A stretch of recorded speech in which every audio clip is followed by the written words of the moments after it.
Today we're going to be jumping into Lightroom, going over 5 tips and tricks that I think anybody using Lightroom should know. Whether you're a full-blown experienced photographer or just starting to dabble into it, I think these will definitely benefit your workflow within Lightroom. Also, I'm going to be giving away my preset pack for free to anybody that's watching this video. So stay tuned and let's dive into it. Now, the first tip on the list, and probably one of the most important out of the 5, is understanding color profiles. Have you ever been out shooting in the streets or at a portrait shoot or whatever type of photography it is that you're into, and you loved a shot on your camera, but when you got home, do it in Lightroom, it just wasn't what you remembered? That's because anytime you upload photos into Lightroom, Adobe automatically applies the Adobe color profile to the photos. So to fix that, if you come up here to the Adobe color drop-down tab, go to Browse, it's gonna pull up all of the camera matching color profiles specific to your camera brand. I shoot in Sony, so if you come down here, you can see all the different Sony color profiles. And just kind of scrolling through them, you could definitely tell the effect it has on the image. So for instance, if I were to have shot the photo in SH, it's kind of bright and vibrant. Well, when I get home, throw it in Adobe, it gives me that. So definitely know your color profiles, know what profile you're shooting in camera, and then match that profile once you get it into Lightroom, and you won't run into any more of those liking it on camera, not on Lightroom instances. Let's go.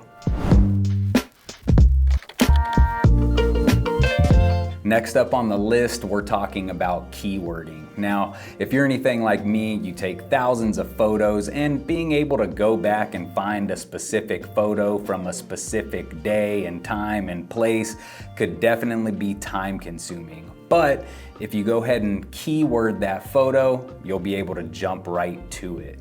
So, for instance, this is a trip I took to Chicago.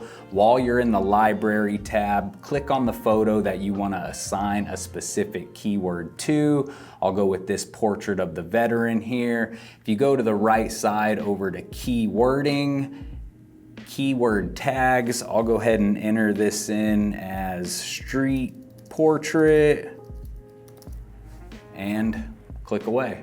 Now, that specific keyword has been assigned to that photo, and if you come down here to the keyword list, drop it down, you'll be able to select street photos and it'll go to all your street photos. Simple as that. Next up on the list, we're talking about brushes and creating custom preset brushes for all those little monotonous tasks that you find yourself doing repeatedly. For instance, if you do photo shoots or portraits, you know you go in there and gotta touch up the skin, gotta brighten up the eyes, maybe whiten up the teeth. Well, you could just create a custom brush, select that preset, and you're good to go. So for instance, I got this nice little portrait of myself looking awfully handsome, if I do say so, but we're gonna go ahead and brighten up my eyes just a little bit. So let's go ahead and zoom in there, and looking crispy as ever with that 60 megapixel A7IV, but let's go ahead and hit K on the keyboard, bring up the brush. Gonna go ahead and just brush in my eyes here. Then I'm gonna come on over to the sliders, bring up that exposure, bring up the highlights, bring up the shadows, bring up the whites. Okay, I'm liking that. Then you come up to where it says preset custom. Then you're gonna wanna hit save current settings as new preset. I'll go ahead and name this G2 eyes. 1, create. Now hit K on the keyboard, bring up another brush, go ahead and brush these eyes in, come over to the custom drop down, select G2 eyes, and there you go. No more monotonous sliders or wasting time. Create that preset and you're good to go.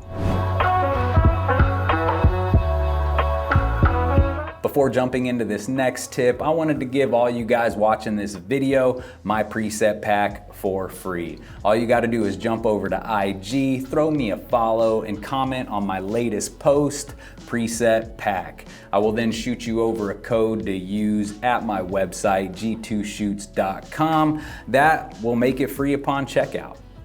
What more do you want? What more do you need? Free SIF on the pre-SIF. Let's jump back into the video. Next on the list, similar to the brushes, is creating an actual preset. Now, say you got a little editing style and you're tired of going back and recreating it for every photo or copying and pasting it from another photo, just create a preset and you're one and done. So there's a little shot I got in Chicago, has a nice little vibe to it. I already edited it and I want to make this a preset. So all I'm going to do is come up here to presets, hit that plus button, create preset, and it's going to bring up all of the different changes that I've made to this images that I would like to save as that specific preset. You can actually save it with certain masks. Say you're always kind of vignetting it, you can save that as a preset, or changing a sky, you can save that as a preset as well. But for this instance, just doing a basic adjustment, gonna save it as Shy Vibes. Go ahead and create. Now, anytime I want that specific editing style, I could just come up here to Shy Vibes, click on it, one and done, good to go, as easy as that. All right, we made it to the last and final tip of the day, and it's going to be the color pointer. So instead of trying to mess with the sliders to manipulate different colors within Lightroom, just select the color pointer, pick the color you want, adjust it from there, easy as that. So if you come down here to the color mixer panel, select point color, go ahead and select the dropper icon, pick the color that you would like to change. I'll go ahead and select the blue in the shirt. And as you can see, it pinpoints that specific blue. And if I adjust it here, you can tell it changes that specific blue within the image. So as easy as that, pick your color, make the change, quit guessing and trying to get it right with the sliders.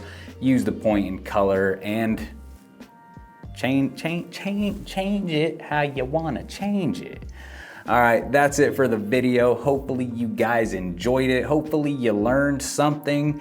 And if you got any questions, thoughts, comments, queries, concerns, go ahead and drop them below. Don't forget to jump over to IG to get my free preset pack. I appreciate you guys following along, and I'll catch you on the next one.